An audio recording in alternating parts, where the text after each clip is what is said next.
is April Bledsoe, and I'm going to be discussing the problems between Disney and Pixar. First, I would like to start off from a quote from Times. It says that Steve Jobs, the founder and chief executive of Apple, is also the chief executive of Pixar. This just gives you a little sneak peek into what kind of problems can be occurring between Pixar and Disney. Well, in this speech, I'm going to be talking about both those companies' struggles, and how, if they want to continue making great movies, these problems need to be fixed. First, let's start off with the problems. First problem is that the bosses cannot get along with each other. This then makes the second problem that them making movies isn't going too well. They can't combine their ideas.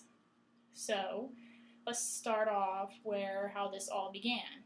Well, in 2006, Disney and Pixar decided to combine. Pixar was having a little trouble, so Disney decided to buy them. Well, Eisner was the CEO of Disney back then, but he ended up leaving, so Iger took over his place. What Iger didn't know was that Pixar and Eisner had problems with each other. That means that Iger had to fix these problems with Pixar, and the CEO of Pixar right now is Steve Jobs. That's who I talked about earlier.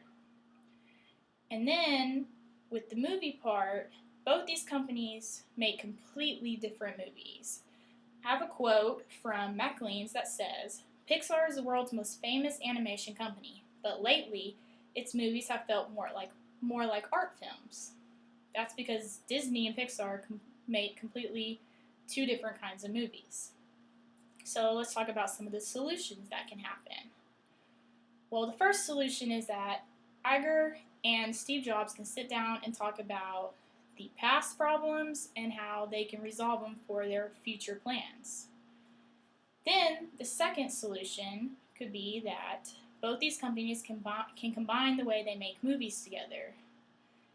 And then the third option would be to cut the contract they have with each other altogether if they can't make things work. I say that the best solution is to combine both Iger and Steve Jobs to sit down and talk, and also to combine the way they make movies. I have a quote from Variety that says, "Pixar and Disney Animation has been to build a studio where everyone's working for the same thing, to make the best movie you can, and then to be open enough to let people put their 2 cents into it." I say that if both these solutions were combined, that Pixar and Disney can make some awesome movies. Okay, so in conclusion, I have stated the problems that have occurred between Pixar and Disney, and I've also stated all the solutions that you can pick to help these two companies out. I've also stated my opinion about the best solution, what I think should be done, which I still think that is the best solution.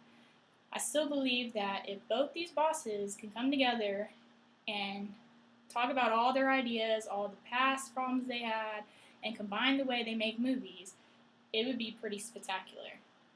So to end it, I have a quote from the Times. It says, "Although Disney is buying Pixar's talents in digital animation, including proprietary software, the key asset is more prosaic: Pixar's superior skill at telling stories." So in all, it would be up to you, but you know my opinion. But thank you for listening to my speech.